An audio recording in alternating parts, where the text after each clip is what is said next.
নমস্কার বন্ধুরা, আজ আমি চলে এসেছি আরেকটা রেসিপি নিয়ে। প্রত্যেকটা দিন প্রত্যেকটা আলাদা আলাদা রেসিপি। আজকে আমি একটা ডিমের একটা ইউনিক রেসিপি বানাবো।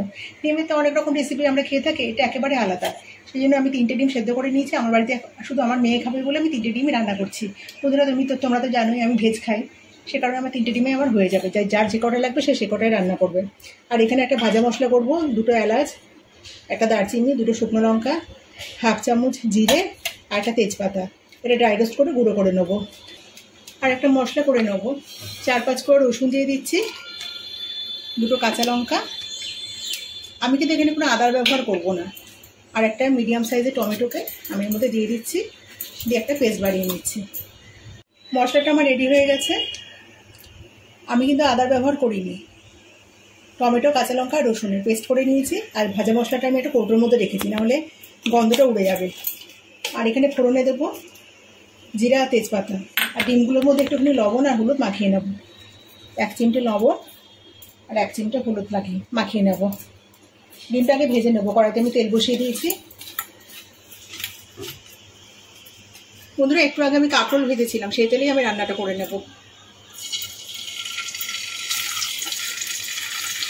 ডিমটা হালকা করে ভেজে নেব।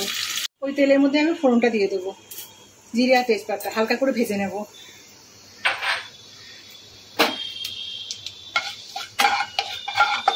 ফোড়নটা ভাজা হয়ে গেছে। একটা কুচিয়ে নেওয়া পেঁয়াজ আমি এর মধ্যে দিয়ে হালকা করে ভেজে নেব।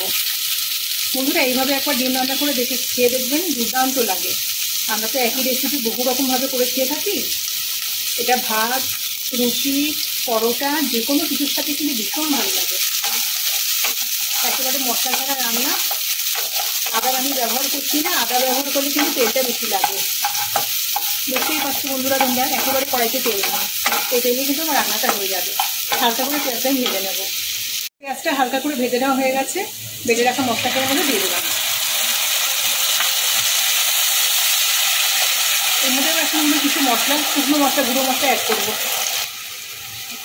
ছোটো চামচের 1 চামচ ধনের গুঁড়ো, হলুদ গুঁড়ো দেবো পরিমাণ মতো।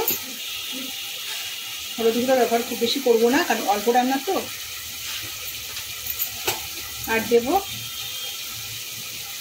কাশ্মীরি লঙ্কার গুঁড়ো সামান্য একটুখানি। আর মশলাটার মতো লবণ আমি দিয়ে দেবো, অল্প করেই দেবো মশলার মতো। লবণটা তো যার যার আন্দাজ মতো। ভালো করে মিনিট 2 সময় ধরে এটাকে কষিয়ে নেবো, যতক্ষণ না তেল ছাড়ে। তেল ছাড়তে শুরু করে দিয়েছে মশলা থেকে। যে ড্রাই রোস্ট করা মশলাটা বানিয়েছিলাম সেটা 1 চামচ দিয়ে দেবো। এই রান্নাতে কিন্তু এটাই হিরো। এটার জন্য রান্নার স্বাদ কিন্তু অসম্ভব বেড়ে যাবে। আমি সব রান্নায় চিনি ব্যবহার করি, তাই এখানে একটু সামান্য একটুখানি চিনি ব্যবহার আমি করলাম। আরও মিনিট 2 সময় ধরে আমি এটাকে ভালো করে কষিয়ে নেব। সামান্য একটুখানি জল দেব, যেহেতু আমি তেলের ব্যবহারটা খুব কম করেছি, তাহলে পুড়ে যাবে। মশলাটা ভালো করে ভেজে নেওয়া হয়ে গেছে। এখন ভেজে রাখা ডিমগুলো এর মধ্যে দিয়ে দেবো। একটু নেড়ে চেড়ে নিয়ে সামান্য একটুখানি জল দেবো। আর ডিমগুলো আমি একটু করে চিড়ে নিয়েছি, ছুরি দিয়ে একটু করে চিড়েছি, নাহলে কিন্তু ভেতরে মশলাটা ঢুকবে না, খেতেও ভালো লাগবে না। সামান্য একটুখানি জল দেবো। এটা কিন্তু শুকনো শুকনো হবে এই রান্নাটা। এই রান্নাটা কিন্তু ঝোল টোল হবে না।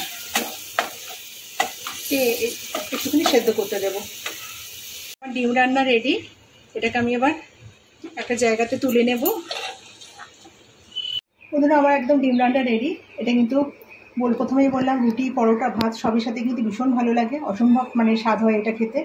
তো রেসিপিটা কেমন লাগলো অবশ্যই কমেন্টে জানিও। রেসিপিটা ভালো লেগে থাকলে একটা লাইক দিও। আর যে সমস্ত নতুন বন্ধুরা এখনও আমার চ্যানেলটাকে সাবস্ক্রাইব করোনি, তারা অবশ্যই চ্যানেলটাকে সাবস্ক্রাইব করো। আর এইভাবে একবার রান্না করে খেয়ে দেখো বন্ধুরা, তারপরে কমেন্টে জানিও কেমন লেগেছে।